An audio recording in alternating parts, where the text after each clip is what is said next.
Giving all praise, honor, glory to Yahawah, BAHASHAM, YAHAWASHI, BAHASHAM, Rakakbadash, the born of the apostles and the elders of Great Millstone, and a sincere shalom to the Akim out there pushing the sincerity and the truth and the sound doctrine. I'm gonna just, this is a real quick video. Everybody knows about what happened. It was all over the news this morning. You can see by the title here. I'm gonna just say this real quick. It's kind of crazy that you don't realize how little you can do until something major happens.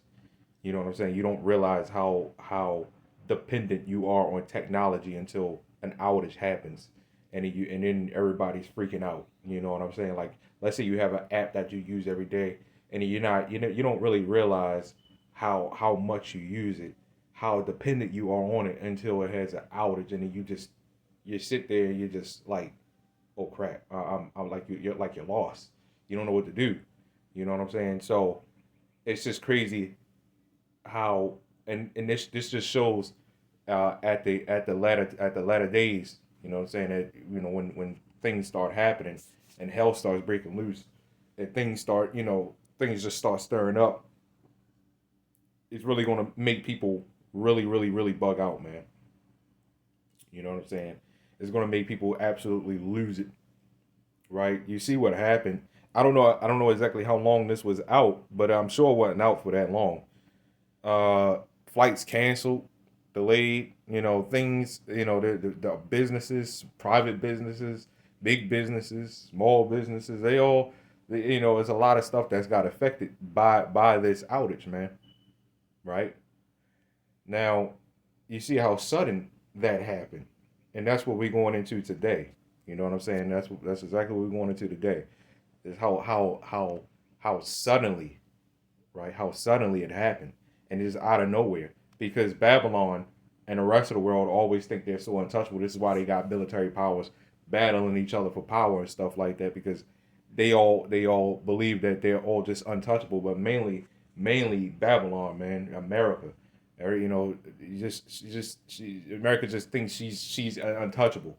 Okay, this is the book of First Thessalonians chapter 5 verse 3. It says, "For when they shall say peace and safety, then sudden destruction cometh upon them as travail upon a woman with child, and they shall not escape." Now I'm gonna also get Second Peter chapter 3, okay, and because this stuff happens out of nowhere. Biden is even more crippled with COVID. You know what I'm saying? And I might get flagged even saying that word, but we know whatever. So the Lord is constantly showing that America is not the untouchable uh, uh, entity, if you want to call it that, as they make it as they seem to be. Remember, like Isaiah, woe to them that go down to Egypt for help, stay on horses and trust in chariots because they are strong. You know what I'm saying? There are many, but we're few. They look untouchable. They're strong. They got military power. They got the financial. They got the health system. You know what I'm saying? They got pretty much got everything. But this is stuff that was given to them, which means if it was given to them, it can also be taken away from them, which it is going to be taken away from them. As we see here, the Lord is not slack concerning His promise. But the scripture that I wanted out of here, I can't remember exactly where it was at. Is this it? Let me see here. I know it's definitely Second Peter 3. It's in here somewhere. I know that for sure.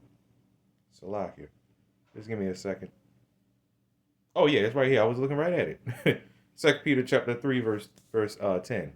It says, "But the day of the Lord will come as a thief in the night." Now, again, a thief in the night. You know what I'm saying? It's really a self-explanatory scripture. But when you look at a thief in the night, you get off work, you get off school, whatever you're doing, even if you're home all day, man, you're more alert. Even if you're home all day, you're more alert in the day than at night. Even though you don't really expect thieves come out of nowhere. It could be day or night, but when you at night, you know what I'm saying, you winding down, uh, uh, you get ready to go to sleep or whatever. You just try to chill. You're not really expecting no thieves to, break in. Sure, you may be prepared for it, but you're not really expecting. You know what I'm saying? Like, like you're prepared just in like it's like a just in case thing, but it still catches you off guard because, like I said, you're tired. You know what I'm saying? You're just coming home from work. You expect peace. But nope, here comes a thief, ready to break in. So the day of the Lord comes like a thief in the night. It's very unexpected. This outages happen without warning, right? Nobody knew this was coming. It comes to show you again how suddenly things could go downhill. When the Lord said He's going to destroy this place in an hour, you can really see just by how suddenly things happen, how quick it's going to be to completely eradicate this place off the planet. Okay? It says, in the which the heavens shall pass away with a great noise, and the elements shall melt with fervent heat. Okay? Again, this is taught about the day of the Lord. I don't know where these Christians, I don't know where a lot of these Muslims they get where God is all love and stuff like that. Look, the day of the scriptures all throughout the scriptures say that the Lord is a terrible power. He's a great king over all. Right? There's a reason why you fear him, right? Why you must fear him and keep his the law, statutes, commandments to the very best of your ability. These Christians, they don't do that.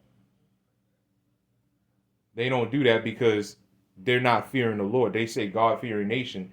If this nation really feared God, if Christians really feared God, how come they're not doing their very best to do what God says, to do what Jesus says, to follow, to try to do their very best to follow in the footsteps of so-called Jesus? Why are you not doing that? That means you don't fear God. It's being taught by the precept of men. Which the fear of the Lord being taught by the precept of men is to not fear the Lord at all. Just do what you want to do. Just make sure you believe. Make sure you go attend the Sunday church. Nowhere in the scriptures did it say wait till Sunday to go into church. Because that's actually against the scriptures to wait until dedicate one specific day. You mean like well, I want to kind of rephrase that because we go out on a Saturday, but we're always constantly doing the work like what we doing right now, doing a video, warning and edifying myself as well as the sheep out there, right? But in a manner that they're doing it, that's sun worship. Why you gotta wait till Sunday? Why aren't you doing? Why aren't you dedicating yourself to the Lord all throughout the week, every single day? Nowhere in the scriptures did it say you gotta wait till Sunday to go to church. Why? For what? Anyway, let's continue on. It says that, and the elements shall melt with fervent heat. It said, man, look, the Lord is coming with fire. He's coming back to burn this place. It's as plain as simple. It's right here in the scriptures, and I'm not understanding where these Christians are getting their information from, man, about the scriptures. I have no idea where they're getting this stuff from. Okay? It says the earth shall also, so like the earth also, and the works that are therein shall be burnt up. So let's go on to Revelation 18. Okay, just real quick. That's the book of Revelation chapter 18 and verse 6. We need to get to the point. It says, reward her even as she rewarded you, and double it to her, double according to her works, and the cup which she had filled to her double. This is a revenge scripture, right? Because you got a lot of people out there that say revenge isn't good. You know what I'm saying? It's a righteous thing to recompense vengeance upon them that trouble you. Ain't nothing wrong with that. It's the manner you got. When you talk about revenge, there's really nothing wrong with revenge, to be honest. You know what I'm saying? I mean, it's actually like second nature, to be honest, right?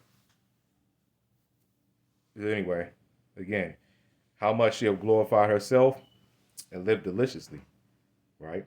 So much torment and sorrow give her, for she saith in her heart, I sit a queen and am no widow, and shall see no sorrow.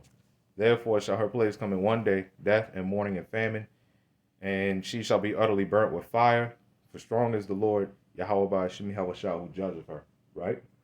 So it said in one day, death and mourning and famine. And it said this is vocab went up to the vocab went up to GMS Cleveland, and he said when the brother was talking about, yeah, man, because death is get ready to come upon this place. So something on the lines, he said, vocab turns to his followers, look, man, they Cardo, they what they talking about? They talking about he want death to come.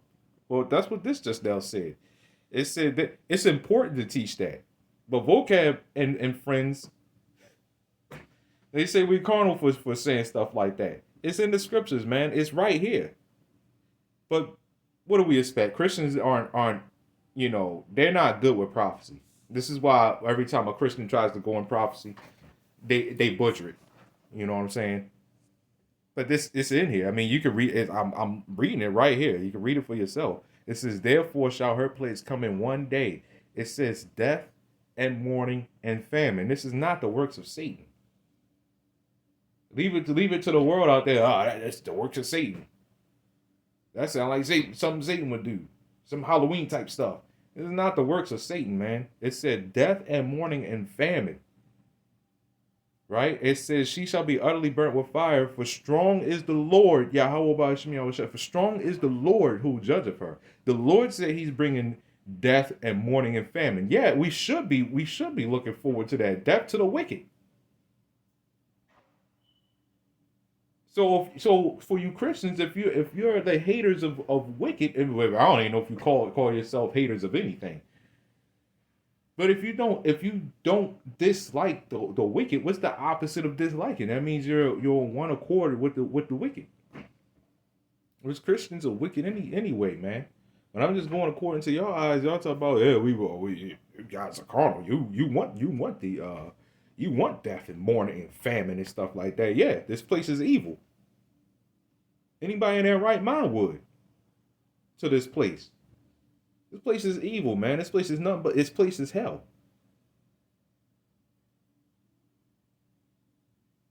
So if hell exists, right? The underground pit of fire and stuff like that. What exactly? What exactly? If I'm thinking about this, I don't know if I'm asking this question right. Maybe I need to think this through a little more before I really say it. Why in the world? So if this isn't hell, what's the opposite of hell? The opposite of hell would be a paradise, right? So if this is a paradise, it wouldn't be any bad people in it. You know what I'm saying? It would be a paradise, which clearly, as we see, is not. We having outages and stuff like that. Clearly, we see. I just watched a Facebook Live video of a woman killing her husband. You telling me we not in hell? This is not paradise. The opposite of hell is a paradise. It's something good. It's something beautiful. What exactly is beautiful about this place? We got a whole bunch of homeless people up the street from where I'm at. And the homeless numbers have been increasing. You got wars. You got shootings every day. Everybody keeps talking about don't go to Baltimore. But this is not hell. So if this is not hell, and then we get ready to have death and mourning and famine. Death, mourning, and famine is everything to do with hell. So why would he send death, mourning, and famine to this place instead of just sending everybody to hell? What's the point of even judging this place if judgment is with Satan in hell? What's the point? I know this is probably besides the video. I mean, I wasn't even planning on asking this. This just kind of, it just kind of clicked a little bit. You know what I'm saying? I'm not going to keep too long on this subject because, like I said, this is kind of going off of the subject of the video. But like I was just looking at this, death and mourning and famine is hell. That's happening right now, and it's getting ready to escalate, as we see. If this is hell, what is the point of even judging this place instead of just sending everybody to hell? If this is not, if this is hell. You see what I'm saying? Because again, the opposite of hell is what? There's no middle ground in that, man. The opposite of hell is what? Paradise. And clearly, this is not heaven. You got cannibalism out here. You got all types of stuff out here, man. You got Satanists out running around and stuff like that. So what about them? What about them? Anyway, giving all praise, honor, glory to YAHAWASHI. That's all I got on this. Look, sudden destruction, man. Sudden destruction. This happens very suddenly, man. If this type of stuff don't got you thinking, I don't know what will, man. Anyway, shalom.